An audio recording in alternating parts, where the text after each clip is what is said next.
crazy. Yeah, then I forgot how to talk, and it's like, all right, let's leave that alone. Yeah. I was like, damn. Yeah, bro. Niggas got to pause and be like, so, Damn, why did my heart stop beating? I don't know. Yeah. so do we smoke another one? Or Yeah. do we just say stop? Are you sober? I think I'm sober right now. I'm chilling. Like, Yeah, I know. That's the line over here kept. yeah. Every 10 seconds. No, I had to tell somebody, yo, bro, because it's like, he said he came through. Nah, bro. Nigga Esteban said he was coming through with some pressure. I was like, yo, I feel it, but we just can't do that at the pod spot, brother. You know what I mean? Like, yeah.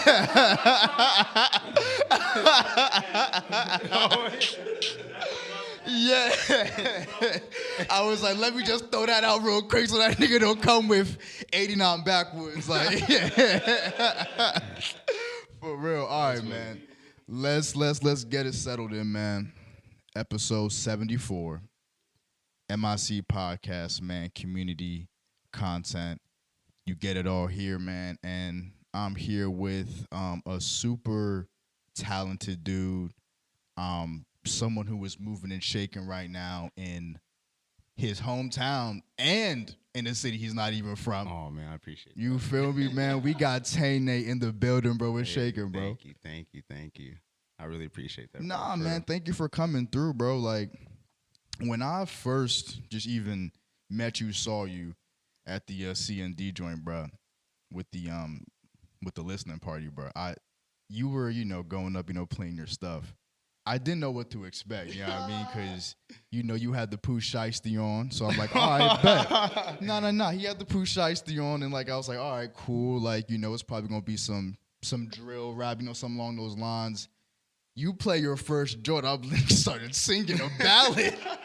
I'm like, oh, shit. Yeah. Through the Pooh Shiesty, though. Like, he ain't taking off. I'm like, oh, shit.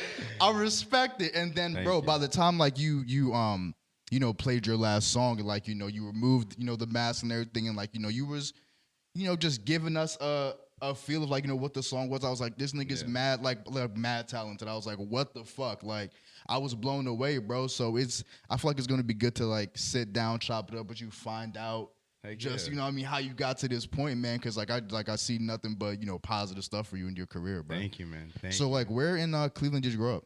I grew up on the west side of Cleveland, West 25th. That's where a lot of the Puerto Ricans and Spanish people were. So really, I was kind of just like, vibing with the Spanish music, man. First, and then I grew up. I was around my mom a lot, so I didn't really grow up with a father. Mm-hmm. My father was never really in my life. Mm-hmm. Just my mom and the 8 of us. I had 8 step siblings. Okay, and she was just working every day, all day. Would barely really get to see her for real. Mm-hmm. But I don't know. It just turned out everybody would do their own thing. But me, I was just always music. I just wanted to do music no matter what. I'd be my mom or her boyfriend would be in the car just driving, and I would just be singing something like just to the radio. And I remember this. What's that one song? Oh, Fantasia, Man, bro, yeah. Nah, I'm blanking on the song right now, but yeah. So that was my. Can't be without you, baby. Yeah. Oh wait, no, I'm Juan. I said Fantasia, bro. Don't murder me, yo. That's my fault. That's crazy. But I grew up on the west side until I was 9, and then I moved to Maple Heights. Okay. Went to middle school there at Maple Heights, Milkovich. Shout out Maple Heights. And that's what really kind of got my thug out for real, because Maple is pretty hectic out there. Mm-hmm. On the west side of Cleveland, it is too. But at the time, bro, it wasn't as hectic as it was in Maple Heights when I grew up. Did you at 9? Did you realize that kind of immediately, and then For sure. So how did that affect how you moved at such a young age, bro? Oh, for sure. When on the west side, it's more of a community. Okay, you know what I mean. On my block, on Black Court, we was a community. It's just a dead end. You know what I mean? Mm-hmm. So it was just. We would throw a cul-de-sac kind of? Yeah, it was a cul-de-sac. So we was just all together. We had eyes out for each other. If anything would happen sneaky, we tell each other, this what happened, such and such. But moving to Maple Heights, it was kind of like everybody out for themselves. You know what I mean? It was kind of like a different part of Cleveland that I wasn't really rocking with. It was like you had to fit in order to be accepted. You know what I mean? No, that's just not me. No, I feel that. So you said you found just like you kind of got into music, just like earlier. Like, what like exact age do you remember? Like, just first. I remember exactly. I was about like 5, 6. Damn. My uncle he tried to help me write my first rap. I don't know how it was, but it was like something like hey, my name is Taywan and now I'm the best. All the girls love my hairy chest or some shit like that. I don't know. I thought I was. Bruh, I don't know. Yeah, at 5, like, the hairy chest at 5 is like 5. This nigga went through puberty 6 times. Hey, like I wanted to be like my uncle, man. I wanted to be, a rapper. Yeah, that's who he was. That's what my dad was too. That of everything that I heard about my dad, he was a rapper. A gangbanger. But my uncle, he wasn't a gangbanger. He was just a rapper. Yeah. So I wanted to be like that. I wanted to be like them. Did you ever like stumble across like your pop's music? No. Okay. I never heard his music. What about your uncle? Oh yeah, I heard my uncle. He got I don't know, man. His voice. He like an old school rapper. You know what I mean? So it's just like it's not my cup of tea. No offense, Uncle. I love you, man. I love you, man. But he's like the old school rapper. Yeah, I feel you.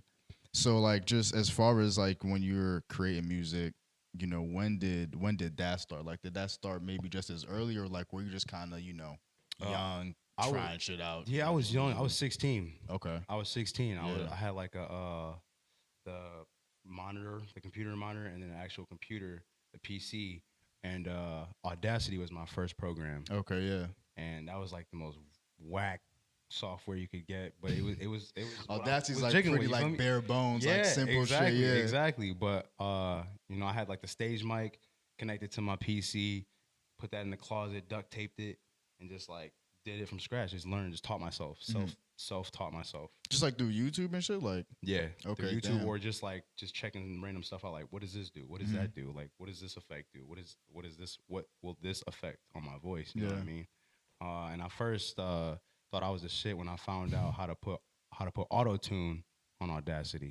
So I will say that when I was 16, I was already hip to auto-tune. Yeah. That's not nothing recent. You feel me? No, facts.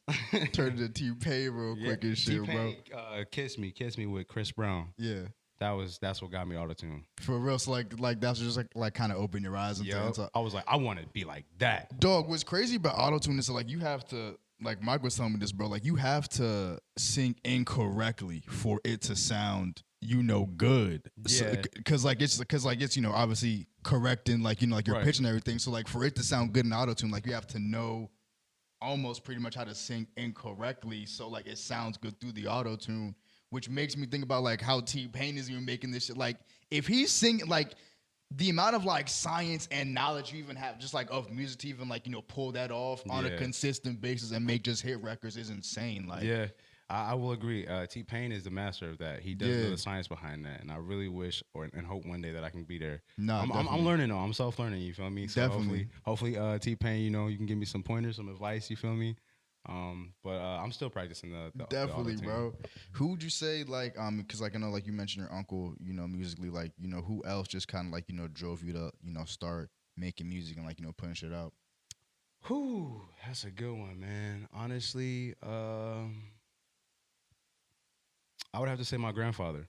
Wow. My grandfather, Richard. He's a Catholic man. He always took me to church on Sundays. If it wasn't for him, it would be my grandmother. But he loves to sing. He loves to sing. That man got a voice of an angel. And I feel like that's where I got my voice from. So I was just like, when he was at church and he was singing like, gospel music, I would sing with him and just look at him and be like, damn, like how does he do that? Like how does he sound so good? So I think that he inspired me to be a singer, like to actually use my voice. Mm-hmm. Did you initially start singing or like was it strictly rap? I first started rapping. Okay. I first started rapping. I didn't really like singing at first because I thought my voice was shitty, and it was back then. You feel what I'm saying? But then I started to develop confidence in singing, and I was just like, you know what? I'm about to start doing both. You think it was like tough to like kind of, I don't know, like, would you say because like between 8 step siblings, like like you want to pursue music, like did you find like it hard for like your mother to like kind of nurture that that interest of yours? Just like like with her being so busy and like just having so many kids Um, around. I think she actually inspired me to make more sad music. You know what I mean? Interesting. It did mature my music for Yeah. sure. But knowing that me and her never really had the connection that I always wanted, it kind of just like drove me to always make sad music. You know what I mean? I feel you. I always wanted to be like a happy, vibing person, but for some reason, I always think of what I could have had. You know what I mean? So it just always drives me down that way. Speak on opening up for Chip the Ripper. That happened at 16, right? Yep, that happened. So yeah, how did that come about? So my uncle, again, he had his group called Impact Inc. And I was gonna perform with them, but he ended up bailing out the show, and so I took his spot, and I was able to open up instead of him. Okay, so like your uncle was supposed to open up for him, but then like, Yeah. why did he end up bailing out? Do you know? Or I don't. I think it was one of the dudes was just not able to make it. Damn. They weren't. They had the whole set like prepared, and it was all three of them. So without that third one, they wouldn't have been able to be a full set. and they just say, "Yo, Tay, handle that." They was like, "Hey, Tay, so you got some music that you've been doing by yourself. You want to do this?" I was like, "Sure, yeah, bro." And when I say that my music was trash back then, boy, yeah, this whip, I got that. These shoes, yeah, yeah, I'm right. like, man, what? Yeah, it was corny, but Right. I did it, bro. And it was the best time of my life, but the most what do you call it? Life lesson, because you feel me? It was my first time. I didn't know how to act. I was all First time still. performing ever. Yeah, first time performing. Holy I was all shit. stiff. People looking at you, bro. Your songs are shit, right? But you think they're hard, so you just vibing out, and Right, you yeah, just hoping yeah. for the best. But Yeah. Every show is an experience. Every show is like a lesson, so I always take that. Did just coming off of that performance, I know like you said like you were still, but how did it go? Like how many people were there? Like Man, it was probably like 2 people watching me, but it was about like 60, 70 people there. Yeah. It was outside, and there was like other shows going on too. It was like multiple. It was at the Agora. Okay. And no, it was at the Peabody's. It was at Peabody's. And they had multiple shows going on. They had like the main stage, maybe like three mini stages inside, and then they had an outside. Okay. On that little outside platforms, you feel me? Because, yeah. Did you meet Chip the Ripper? No, who I didn't get a Who chance to is meet that? Like I've never heard of Cuz. Like He was a big artist from Cleveland. okay, yeah. Yeah, he was a big artist from Cleveland. I haven't really like done any like research on Chip the Ripper. I just know that when I was opening up for him, everybody was like, "You're opening up for Chip? Yeah. What? Chip? Yeah. No way! Yeah. Yeah. Yeah. So I was like, yeah, all right. And then I guess he changed his name, right? Chip the Ripper. Cause like nah, like I don't think so. Cause like I peeped his like Spotify account and like it's still Chip under the that Ripper? name. Maybe Yeah, he changed you know it what I to mean? Chip the Ripper. Okay. But yeah. So like what would you say like that opportunity and like that moment like just like taught you about performing in general, one, and then two, like did any other performing opportunities like spawn after that, or did you just kind of chill to like fuck what you were doing? One, it taught me that I definitely wanted to keep going. No matter how many people were watching, I just felt good. I just felt like this was how I wanted to express my music. This is how people were going to be able to see me, and I don't care if they don't like it. You feel what I mean? I enjoy it. I was having fun. As far as like continuing other shows, it slowed down. It slowed down only because I felt like I wasn't ready. I knew that I wasn't ready. Gotcha, I needed okay. material that I could actually put out there that people can enjoy. And so it probably was about a couple of years before I ended up doing a show. I feel like that's wise on your part, bro, because I feel like maybe like a lot of young 16-year-olds, bro, it's like, yeah, I mean, because like even just like seeing people react, oh, you're opening up for Chip the Ripper, like what the fuck's going on? It's just like, all right, like at 16, you're just like, all right, like maybe that's something. You do what you do, you come off. It's like, all right, now I need to go and find a bigger stage like immediately, bro. Yeah. Like especially at such a young age when like your eyes are just like this big after like doing some shit like that. Yeah. Like I think that probably helped you out in spades. Like you probably aren't realizing until like fucking now type shit. Like you feel me? Yeah, exactly. I wanted to be on that big stage. That whole time I walked in through Peabody's or the Agora. I always saw the main stage, the big stage. And I was like, one day I'm going to hit that stage, and I did. Definitely, bro. So what would you? Because I know you said like you started rapping first, but like, what would you say your or like the process was into like growing into like that singing sound? Like, So I it first started when I moved to LA. oh, bro, yeah. Like I even want to. Okay, no, yeah, going. Because yeah, so you moved to LA. When I moved to LA, and that was like in 2017. Okay. And I met my friend Dante King. He's an R&B singer. Mm-hmm. And I was hanging around him, and he inspired me to sing. I was just like, bro, I hear my city's full of rappers. Cleveland's full of rappers. Rappers everywhere. I never would have guessed though, bro. Like I don't know what's in Cleveland. I'm gonna keep it a beam. Besides the Cavaliers, bro, I don't know what like else is there, bro. Like everyone just wants to rap. Everyone wants to be a shooter. Everyone wants to be a gangster, a drug dealer. Like that's the cool thing, bro. Yeah, like, right. Everyone wants to do that shit. So, I didn't, man. I was hanging around with R&B artists. I was like, damn, this shit cool. They was pulling bitches, bro. Yeah. I'm like, I was going to parties. Yeah. I was going to parties, bro. Yeah, right. Man, yeah. Bro, I did not want to be a rapper, bro. I was like, I'm about to start singing. So interested. Okay. I was like, yeah. So I made my first song, "Understand." That's on YouTube, and that actually happened to be a lot of people's favorites. When my homeboy Vino, that's his favorite right there. That was my first R&B song, and after that, I was like, oh, shit, I can really do something with this. Yeah. I'm about to be a singer and a rapper. So I kind of just went with both. 2017, bro, you said you moved to LA. Like, what are your thoughts on LA? Oh, LA, bro, I'm not going to lie, man. When people ask me that, LA's my home. I'm not gonna cap right there. Yeah. LA's my home. I never felt more myself when I moved until I moved to LA. Okay. You feel me? I never felt like I fit in until I got to LA. Everybody's there for the same stuff, though. Everyone has a dream, and everyone wants to go to the City of Angels and get to experience that LA lifestyle. You know what I mean? It's hard. It's hard living. You do live paycheck to paycheck. Even if there's a level below that, you're living it. Oh yeah. Yeah, like people are desperate to live out there. They'll do anything. Facts. So it's just it's a eat or to be eaten type of state. So how'd you find yourself just kind of adapting to that scene when you first moved out here? Was it something that caught you off guard, or were you prepared to like kind of grind it out to? So how old are you, by the way? Like when you moved to LA? I was about 21. Okay. Yep. And since I was already associated with modeling and acting, I was already familiar with the entertainment industry. Okay. So I had a few connections out in LA. Like when did you pick up like modeling and like in okay acting? Yeah, so, yo, this nigga's a renaissance man. Yo. I respect it. So in about 2000 and I want to say 16 as well, I went to Pro Model and Talent. It's in Akron.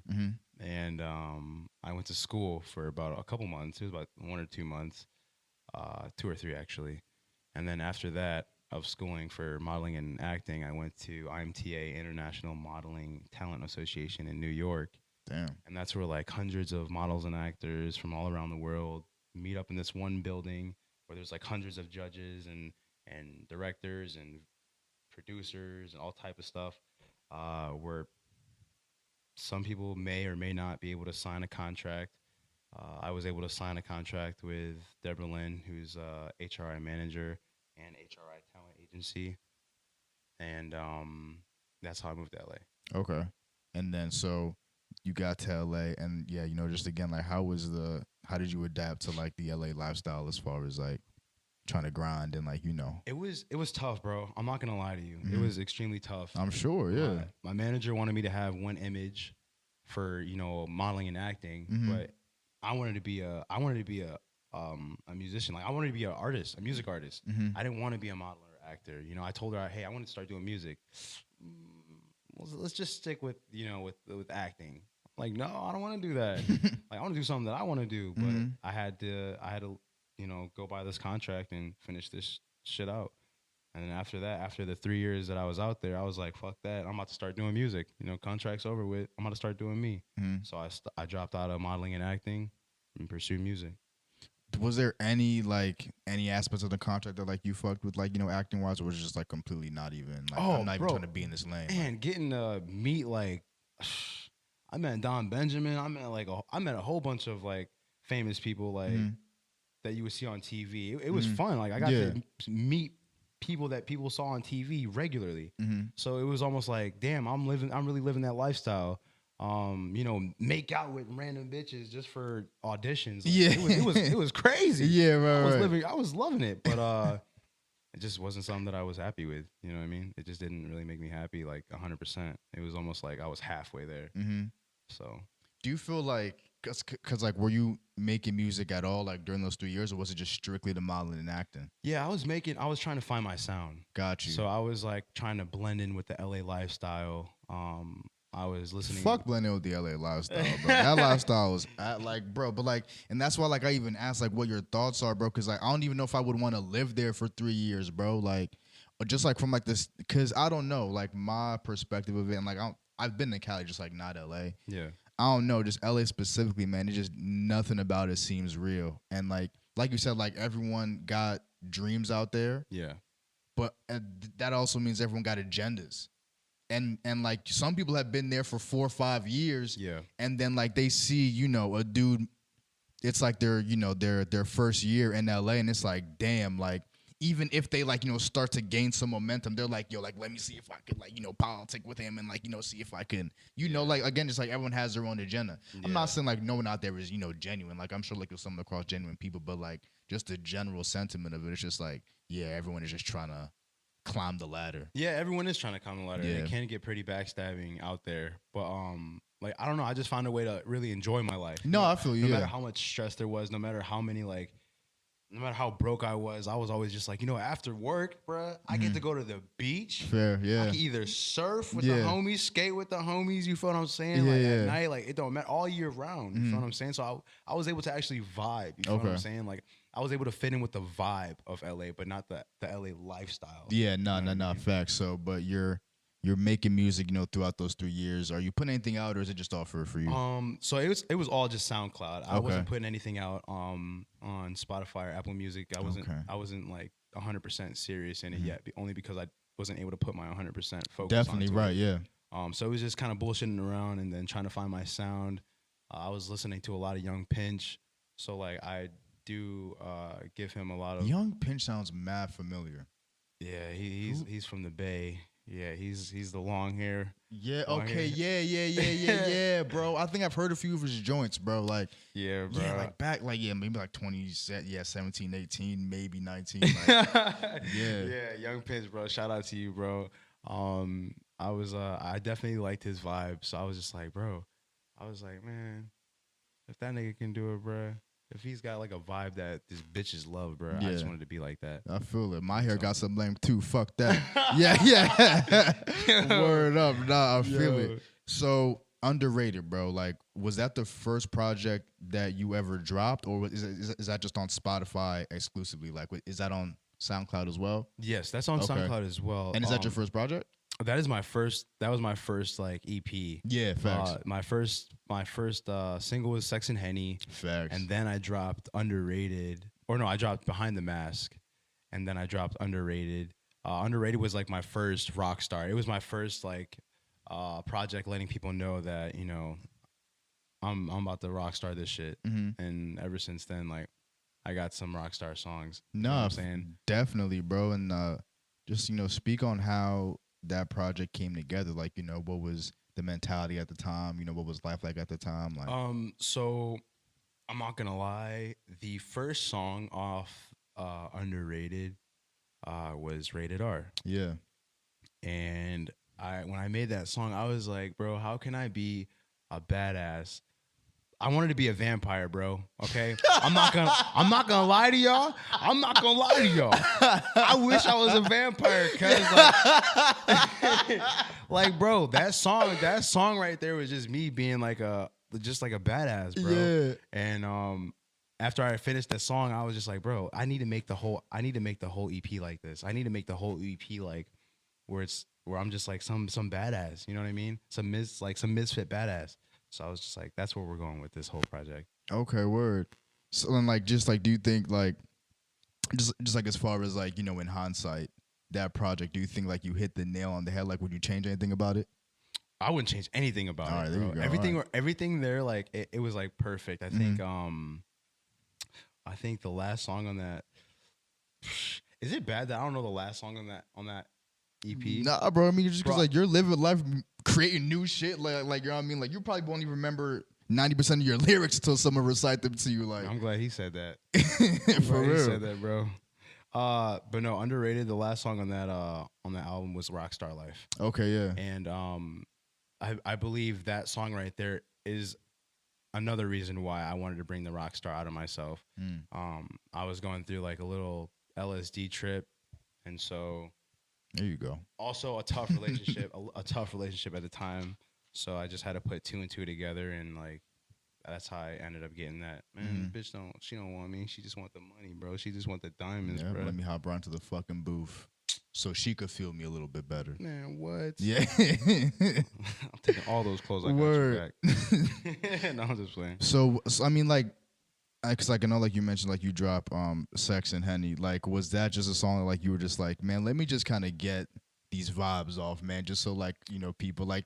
Do you feel like I don't know, like, dropping that you didn't want to misrepresent yourself, or like were you just like, man, let me just, kind of get this vibe out here music wise, and like, let me just rock with that. So at my mentality at when I had released Sex and Henny was I wanted to be a sex symbol.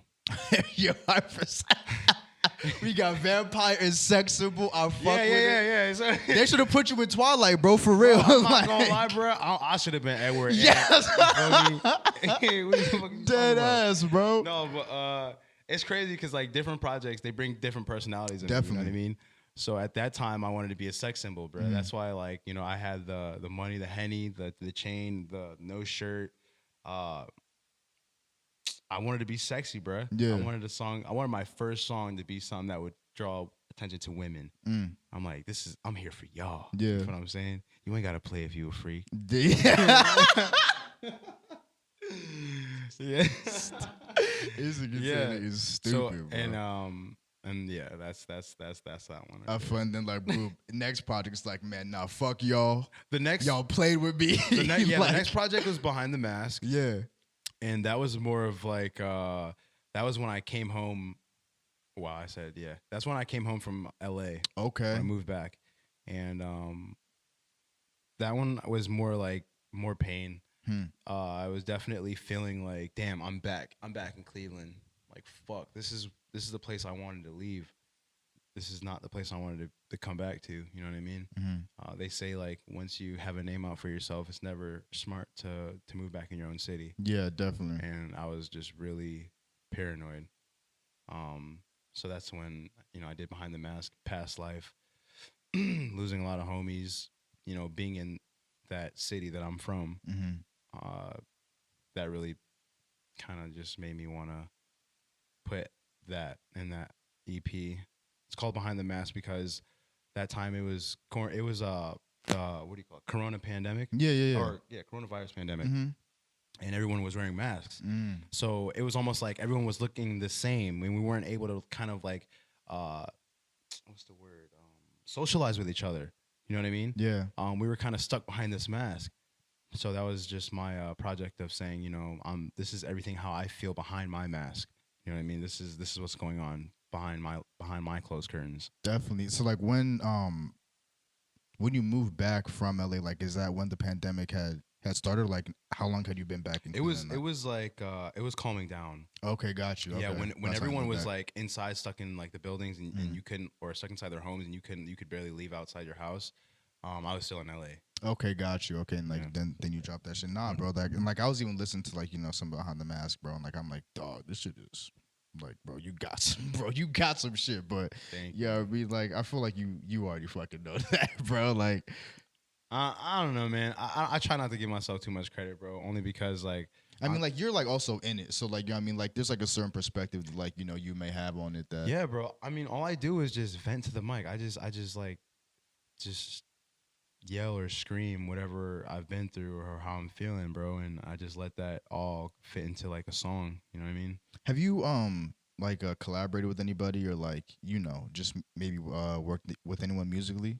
I have. I've collabed with a Christian singer, a Okay. Christian artist, Jordan Brady Kelly. It's called For the Night. It's on Spotify, and Dante King. Uh, I cannot remember the song, but it is on Spotify. It was a long time ago, and that's the only collaborations I've had. Oh wow, okay. I mean, is there a reason for that or? So I was pretty like, I kind of wanted to be that artist that could like make it without having any like collaborations, only because I felt like it could either make or break me, and I never wanted it to be a situation where it would break me. Mm-hmm. You know what I mean? I was very scared about who I collaborated with. I was kind of like selfish at the time. My ego was kind of high at the time, but now I'm like completely open for like all collaborations, because it's just like, who am I, or what kind of artist am I if I'm not, helping the people that I am trying to be. You know Definitely. what I mean? And it's like, it's more exposure. It's like I get to help them, you get to help me, and yeah. But that was my mindset back then, man. Yeah. I was just really scared and getting features, and I just didn't want to, get any toes stepped on. I'm very picky when it comes to how I sound. Right. And normally when I do collaborations, they're just like, hey, can my sound engineer, you can come to my studio. No. No. Leave him home. Yeah, no, I do my own vocals, bro. Like, and it was always a problem. So I'm just like, you know what? I'll just do everything myself then. Nah, I feel that, and like, yeah, features are always like tricky, man, because like you never know what someone else's process is and like how that will align with yours. You know what I mean? You don't want to force nothing. You know what I mean? But the ones that are like fire and like genuine, like like it's just gonna happen like real organically, bro. So like those collaborations will come. But I did have one collaboration that I didn't announce, only because I'm just not trying to put any dirt on that person, but that was probably the reason why I stopped doing collaborations. I sent over my vocals, and they completely like fucked it up. Damn. And then when I'm showing people like, hey, me and this person made a collaboration. Me and this girl, the first female that I did a feature with, made a collaboration. Bro, they're like, bro, you sound like shit. I'm like, it did not sound like this. I show them the original version. They're just like, what happened? That's a different song. Yeah. Yeah. So I'm messaging her like, hey, what's wrong with, like, what'd you do to my stuff? She's like, yeah, that sound engineer he added more auto tune to it because he said that it sounds better that way. And I'm just, yeah. What the fuck? I ain't doing that. Damn, like, and like she just like kind of like left it at that. Left it on Spotify. That's wild. I'm scared to see if it's still on Spotify. Wow, wait, so like she, wait, yo, so like she dropped it and then like told you after the fact. Yeah, like she wasn't even in communication. No. Like through the process like that. That's kind of fucking crazy. You bro. feel me? That's why I was just like, yeah, you ruined it for all of them. Yeah. I'm not gonna lie. Yeah, nah, bro. That's how we're like, nah, that's fucking crazy. Damn. Yeah. But we were talking about, just like a little bit before the pod, bro. But like, just like the scene in Ohio, man, just like the music industry in Ohio, like how is it coming up as an artist, in a place where like the industry is not as rooted, you know what I mean? It's just like it's not as established. Man, if I told you, bro, my city gonna hate me. Well, no, I mean, like, you don't got to throw dirt on no one's name or nothing, but it's like, what was your experience like, coming up in a city that, like, the music industry isn't as... All right. Cleveland's not as bad as I make it seem, bro. Yeah, right. Lie. Cleveland is a good place. It's actually a better place than what people make it seem. Mm-hmm. It's just that you have to... They say in LA, you got to fake it till you make it. And that's kind of true, but Cleveland, like, out here, they take it kind of different. You know what I mean? It's almost like if I needed something from someone that I can benefit from, I'm gonna use what I can and then dish them out later. That's what it is out here. And I'm just like, I'm not with that, bro. There's a lot of snakes in the grass. You know what I mean? I'm cool on that. It's hard growing up in music. If you got it, some people either want it, or they just won't support you because you're doing so good. It's like a pride ego thing. Yeah, so support in my city is a very hard thing to come by. I'm not gonna lie. That's why you have to be like some type of trapper or some type of rapper in order to be looked at as cool. And whatever's cool, that's what they're gonna follow. You know what I mean? I feel that. And because I know you said like some of the venues that like you were growing up with aren't necessarily there today. Yeah, man. Like Peabody's, they didn't took that down, bro. Yeah, no, that's where you opened up For Bone Thugs and Chip the Ripper. you opened up for Bone Thugs and Harmony. Yes. What the fuck? Yes. How did what the hell? I That's actually crazy. have a clip where I'm just it was about like 200 people there, and I think I was like 17, bro, and this was my last show, Mm-hmm. and this was right before they took down Peabody's, and I remember specifically just feeling like the shit, bro. That was the number one best show I've ever had in my life. 17 opening up from Bone Thugs is bro. crazy. Yeah. Like, and there was just having everybody in that room packed. Even if they weren't 100% there to see me, they were vibing with the music. They were vibing with the performance. It seemed like a lot of them were there, you know. But oh my God. I remember the clip. I had my shirt off. And I was like, y'all ready for Bone Thugs, Cleveland? Everybody like, ah. I'm like, oh, yeah. All right. I warmed them up for y'all. yeah. Go handle the rest. You feel me? Yeah. But, yeah, my mom wouldn't let me stay. It was like 11. It was like 11:30. Damn, now that nigga was definitely 17. My mom told me, yeah, you got to bring your ass back. Get your ass in the house. I was like, Ma, are you for real? Out here chilling with Bone Thugs and Harmony when you got homework. Yeah. Actually, That's but all like, good, how did though. that like opportunity even like come about for you? But I mean, like, cause that's crazy. So and this is like a year after you opened up for Chip the Ripper. Yeah, facts. So I was actually performing with my uncle during that time, Impact Inc. And I had some solo songs that he would let me perform, and that's how that happened. So my uncle was actually the one who was opening up for Bone Thugs and Harmony, but he let me do my little solo thing. And like it sounded like your uncle like was real connected and like my uncle did his thing when it came to the music industry. I'm really confused on like what had happened, and what stopped him, and that's something that I'm trying to overcome. I feel like that's a block in my chain, in my family chain. You know what I mean? I felt like my dad was rapping, something blocked him from doing it. My uncle, he was just wasn't consistent. You feel what I'm saying? So I'm trying to be the opposite of that. Yeah. What would you say could besides like the support aspect, just like in Cleveland, like what is missing from like the industry? Like, why are people, I know like you mentioned, like, people got like the pride and ego thing, you know what I mean? Like I feel like that's really just industry wide for real, Are people not trying to be themselves, bro? Like you see me, bro? I got blue hair, bro. Facts. I got a country EP coming out on March 21st. Yeah, bro. Like, right. Like I'm doing stuff that people wouldn't really try to step their toes in, you know what I mean? In Cleveland. So it's all about like they're not being themselves. Right. They're always trying to follow someone's footsteps. It's almost just don't do that. 20 niggas are saying they blow shit up. Maybe one of them is telling the truth. You know what I mean? It's just You like, feel me? I mean? real. Like, but it's like it's honestly it's like that though. Like you go to Cleveland, bro. I swear to God, bro. Everybody look the same. Everybody. That's just what it is. Like you be scared to go to a gas station past 9 o'clock, bro. but why is it like that? Yeah. It doesn't have to be like that. Facts. It's only because like you got inspirational rappers. You know what I mean? I'm trying to inspire my city to live how they want to live, right? Not live how they think is cool. You know what I mean? Because what you think is cool can shorten your life. So that's a gem right there, bro. I think saying. Pause the interview right now and maybe jot that down because that's kind of I mean, I feel that, but so in hindsight, man, like you've definitely performed a lot, made plenty of music. Like, what do you think is like the biggest difference in like some of like your songs and projects from like, let's just say like since like Sex and Henny to like now? I would definitely say my country EP. I know it's not out yet, but that was by far, I think that made me, that's Tane. Like I thought that I had Tane before this, but no, like this was Tane.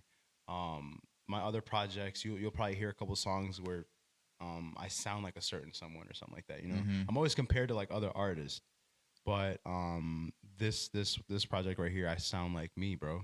Dog, and like it's funny like you even say that, bro, because like I was even listening to some of your stuff and I'm like, Yeah, like I can kind of see people like throwing like maybe like the Post Malone comparison or like the Russ comparison, like maybe at like certain Oh man, times. I don't like Russ. No, but like bro, like I was even about to say like it's like you could compare it to those, but like I wouldn't even say like it's like a super just accurate comparison, bro. Because like I really don't think I've really heard anyone like you before, bro. And like that's like super genuine, and it's refreshing though. Thank you. Because like it's just really like I'm like I know you said like in Cleveland like everyone kind of like looks and sound the same, but like I feel like right now like music is kind of in a state of less like we're just kind of starving right now. Just like music, like no one has really dropped a project that we can really just all kind of gravitate towards and like be like, yo, now this right here is like, you know what I mean? So like we're just like lacking some of those projects, even songs, just like lately. Yeah.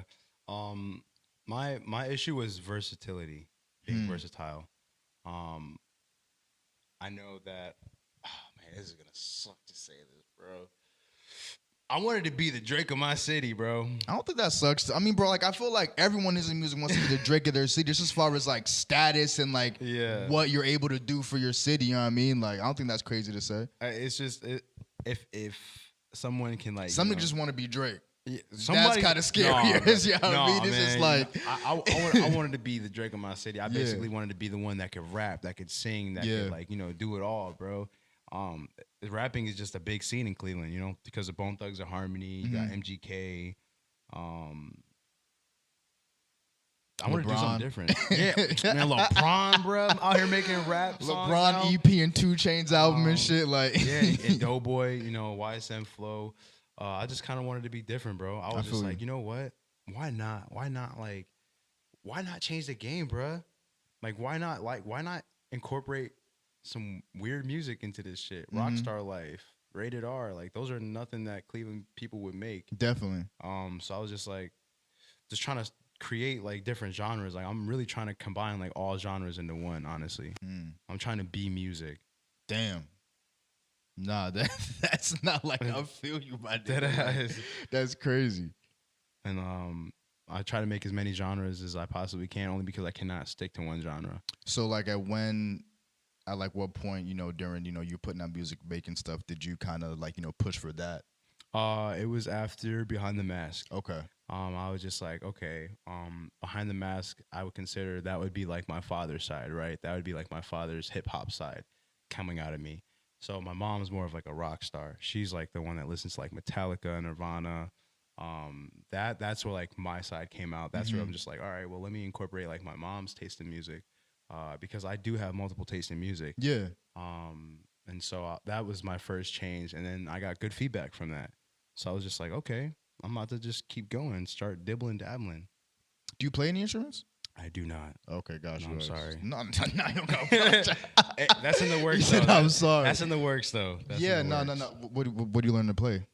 I want to play the acoustic guitar. Oh, okay, yeah. That's a beautiful instrument. No, bro. Definitely, bro. I feel like the strings on a guitar is just like, I don't know, it's crazy. Nah, facts. What would you say like is your creative process like what is it, like how do you get in the zone, like if anything, or do you just like should have go like, all right, let me knock this shit out, I gotta go be Tay-Nay, like okay, I gotta smoke first. I gotta be high. Okay. I don't have to be high, but it's just better for me to be creative when I'm high. And then like I'll start to like, bro, I don't know why I'm talking all soft, like I'm talking to like but I'll start listening to like different beats, and get like a feel. Like I'm really picky when it comes to beats. Like I'm a big 808 guy. I'm a big instrument guy. So like, if it has like guitars, bro, the strings got to be perfect. It's like the whole thing has to be perfect. And then I'll bring it into the the lab, and then I'll start recording the process. Sometimes it'll take me like 30 minutes. Sometimes it'll take me an hour or two.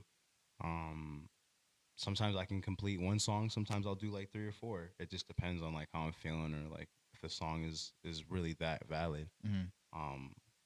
And then I always show it to my friends.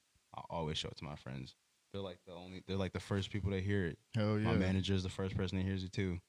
So how'd you link up with your manager? Yo, that's funny that you asked. So there's this app called VampR, right? Vamper.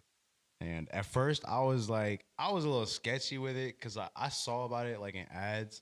and they're just like, if you want to connect with different producers and different artists, download this app and you'll be able to do da da da. Man, fuck that. Yeah. I got to a point where I was just like, let me try it. Let me just give it like a little sample, and I ended up downloading it. He ended up hitting me up like, hey, was like, we should work or something. We should work. And then we was chopping it, like we was chopping it for like a little bit. What made you reach out to him though? He reached out to me. Oh, okay, yeah, man. He reached out to me, bro. I had music and stuff like that I was putting out, I believe. And he messaged me, and we messaged back and forth for a little bit. And then I deleted the app, bro. I'm not gonna lie, I deleted the app. But damn, what you say, nigga? No, he didn't. He didn't say anything, bro. It wasn't. He didn't say. No, he didn't say. This nigga's bugged out. He didn't say anything. Get this shit off my phone. It was just like, weird people that wanted to like collab. Yeah, it was like people would know like good music, credentials, what I mean? or really anything. So he was telling me how much he fucked with my music, and I was really appreciating that. But I ended up deleting it, bro, because I just wasn't feeling the app anymore. I didn't really feel like I met anyone that like I wanted to collaborate with, because that was my main focus on going on Vamper, was collaborating with different artists around the world. And so I had a show at some seafood joint, bro. Oh shit. In Cleveland. It was like in Euclid. And he hit me up. He was like, hey, I'm about to be at your show, bro. I want to like link up, see like you perform. So I remember performing there, but I think you missed the performance, right? He came like a little bit afterwards, and we ended up like talking. And he was like, bro, I really fuck with your music. Let's work. And then like, so it was probably like a couple days after that, we ended up like talking, and it's been every single day after that we've been like talking, bro. Swear to God. Damn. Every single day. And then like it just blossomed into what it blossomed into. And then like one day, it was probably like when did we like link up and talk about like you being my manager, bro?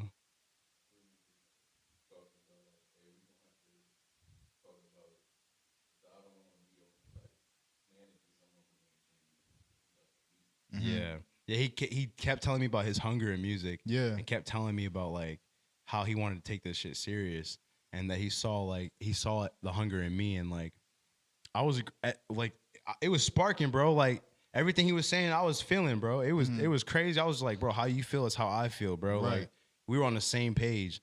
And then he was like, let me manage you, bro.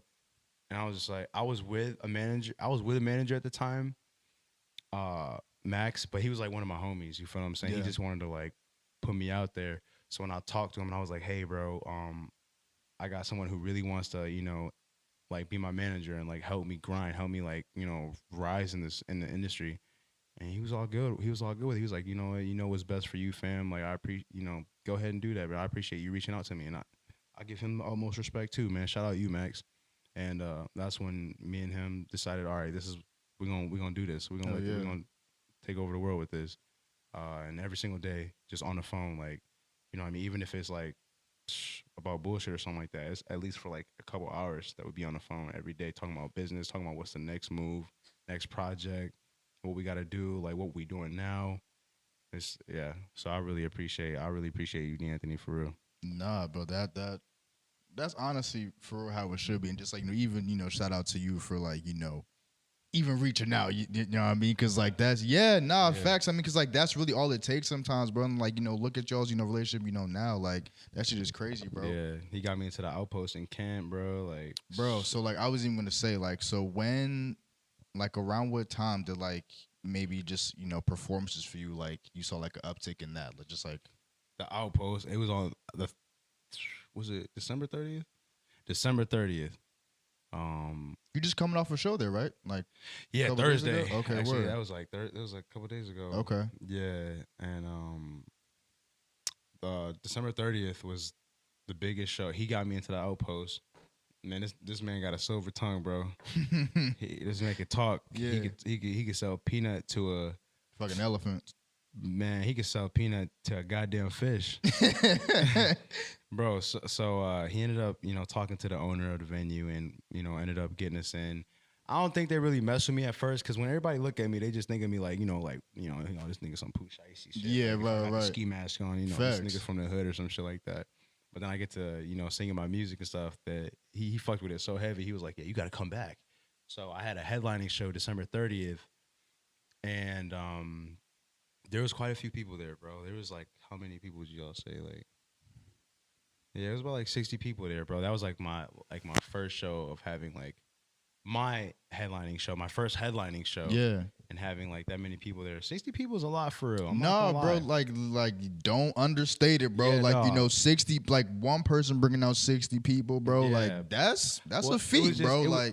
And it wasn't just like my people. It was like his people. It was like, his people. Some niggas can't even plan like a group trip. You know what Yeah, I mean? man, Like for real. with 5 niggas. Man, for real. But for everyone that had come out and support that night, it made everything change. Mhm. I was like, holy shit.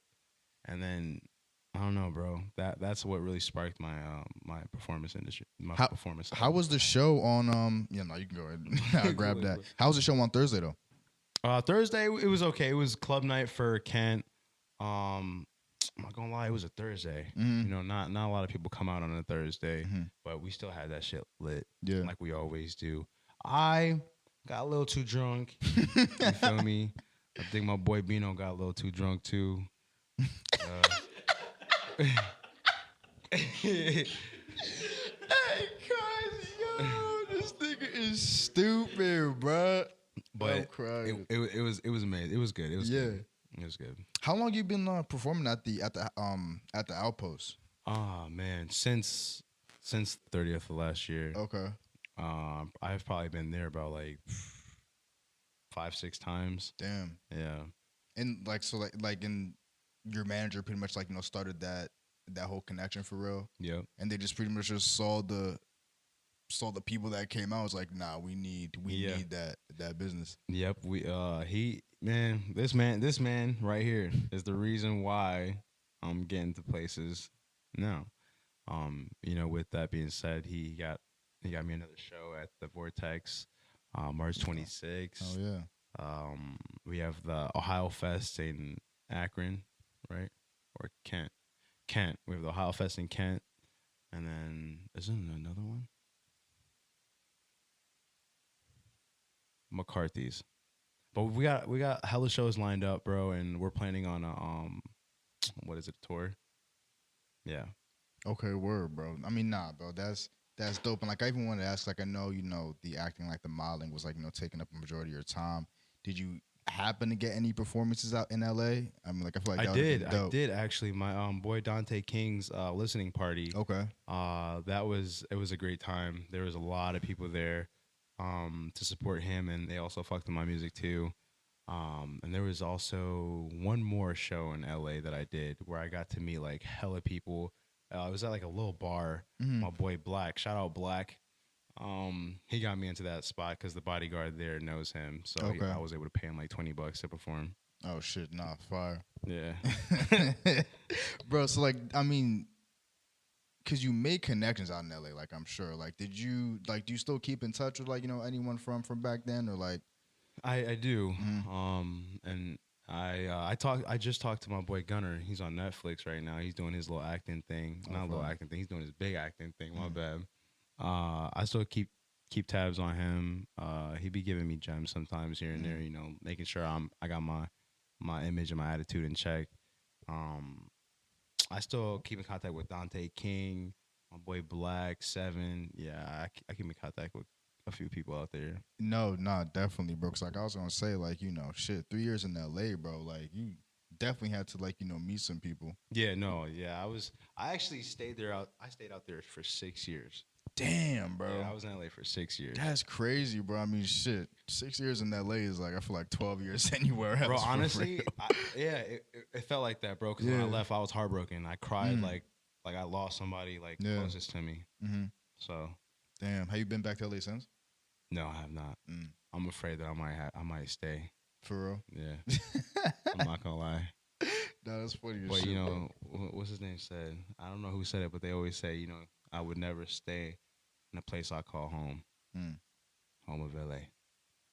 So when No, not when. Speak on Thuggish Love and like Ooh, how that came together, bro. Because man, that is bro. that's a hell of a project, bro. Like All right. for real. Like nah, for real. Top to bottom, and y'all go stream that man Thuggish Love on Spotify. For real though, bro. Like Thank that shit you. is crazy. Like how did that come together? Like what was Tayne's mind like at the time, bro? Because those are two contrasting, Yeah. you know what I mean, things. Like So Thuggish Love, I was definitely freaky back then. You feel me? Like I said, it brings out different personalities. You feel me? You got the gangster, you got the rock star, and then you got Trey Songz that ass. word, yeah. So Young freak dead. you feel me? I wanted to be that man. Yeah. So I ended up doing like a side piece. What else was that other song? Damn, I can't even remember. On Thuggish Love. Oh, Bad Gal. Bad Gal. Man, listen. So I wanted to make the EP like all dancey, all like for the women. Just like some sexy badass. So I made Bad Gal, I made Side Piece, and then all of a sudden I had this song called Made Now. And it was kind of like a deeper one, where it kind of explains like it's like a little. It's a sad song. I'm not gonna lie. Yeah. It wasn't nothing to dance to, but then I was just like, this is fine because this project right here can be a mix of my thug side and my loving side. You know what I mean? I like to be considered a thug love type of guy. You feel what I'm saying? Right. I'll be on my shit, but I'm a lover. You feel what I'm saying? And that's kind of what that project was about. Okay. Like, how do you go through like just picking beats? Is you just use like an internet thing? Like, do you personally like make your beats or like? So I'll either have like my boy Beat Easy be incorporated with making beats, or I'll just go on like some producer's website and check out their beats, or go on YouTube. You feel me? And contact the producer there and be like, hey, so like you actually contact them. Yeah. Rather. Okay. Yeah. It'd be better to contact them because you never know. They'll give you a deal or not. So if there's like a lease for like $50, or if you're trying to buy the beat out for like 300 something bucks, and you're just like, hey, can we make a deal? I'll show you the song and I'll give you some of this, as it streams, like you get some of this. And so you can split, your, whatever you call it. They call it, there's a name for it, but you can split it between, royalties. Thank you. Between you and that producer. So that helps a lot. It's just a lot of people are scared to ask. They're scared to talk. No, bro. I was about to. I mean, and even shout out to you, bro, for that. Cause I know some niggas just rip the beat from YouTube and just. I'll see you when I see you. Yeah. So yeah. Hopefully you don't sue me. Yeah. Good thing is we got your payment. Bad news, you're doing life. Sayonara. For real. Plagiarism. Sayonara, bro. Nah, that's super dope, bro. So what would you say like your favorite track on Thuggish Love is, or just like, what was your favorite one to make? Oh man. Bad Gal. Bad Gal only because I was able to incorporate a little Thai culture into that one. There's a word in there. I gotta think of it now. Yeah, sweaty cup. But I'm trying to think of like the verse that I said it. Oh yeah, would you pull up Sweaty Cup? Sweaty Cup means hello in Thai. So I wanted to incorporate more of my culture and with my music. Okay. And that's kind of like a little hint. That song was like a little hint, like, hey, I got like something coming.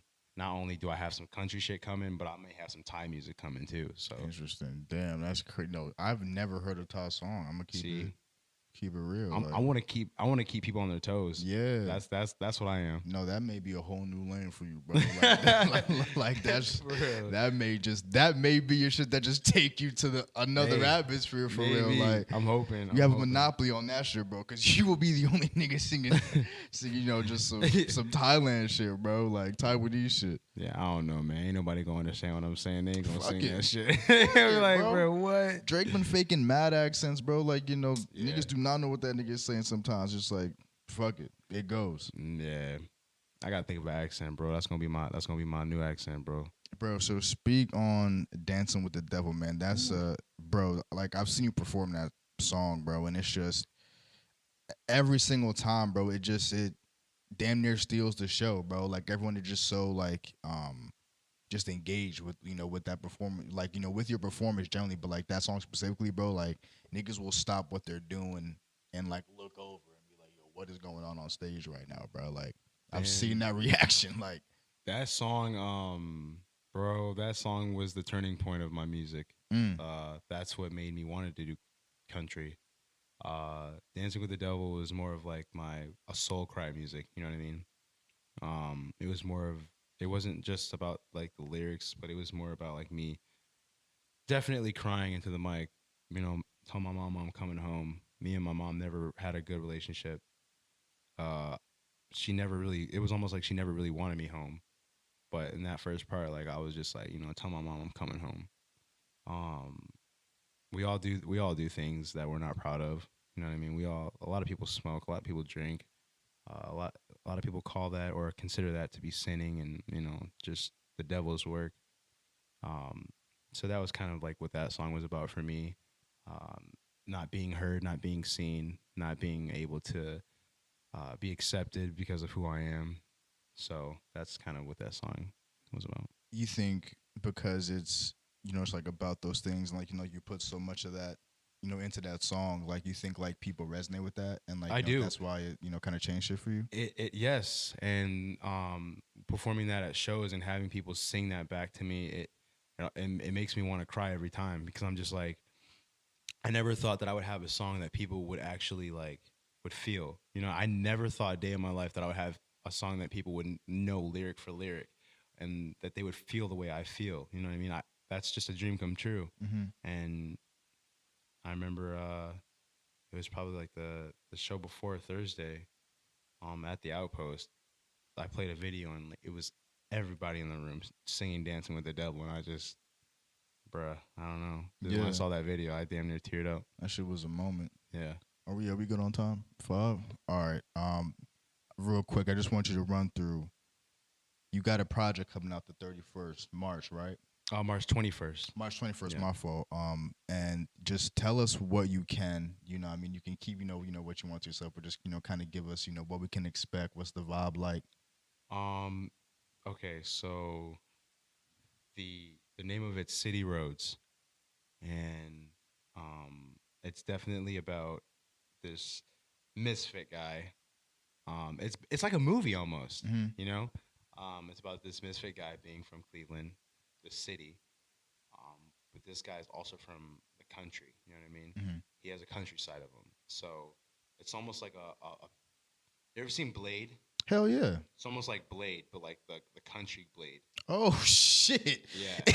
Yeah. Clint Eastwood Blade. So yeah, it's just like this badass wanting to be he's a misfit, he's a loner, and he's here to like show the world like what loners are capable of, what misfits are capable of, okay, like, what kind of power they have that no other people would recommend or think of. You know what I mean? They always say watch out for the quiet ones. You know what I mean? I'm not quiet, but I'm definitely the one that never really likes to let his power shine. You know what I mean? I like to keep that in my music, and I feel like this next project is the one. Definitely, bro. Like I'm super excited for that, bro. So Tane, my nigga, thank you so much for stopping through, bro. This was a dope conversation, bro. Thank you guys for having me. Absolutely, man. Again, let the people know where they can find you on socials, man. Just anywhere they can, listen to your music, man. If you got any, shows coming up, plug away, bro. But the floor is yours, man. Yeah, thank you. Definitely. If you guys want to follow my Instagram, it's Tayne Official, TAYNAY Official. My Spotify, Apple Music, and YouTube is TAY space NAY Tayne.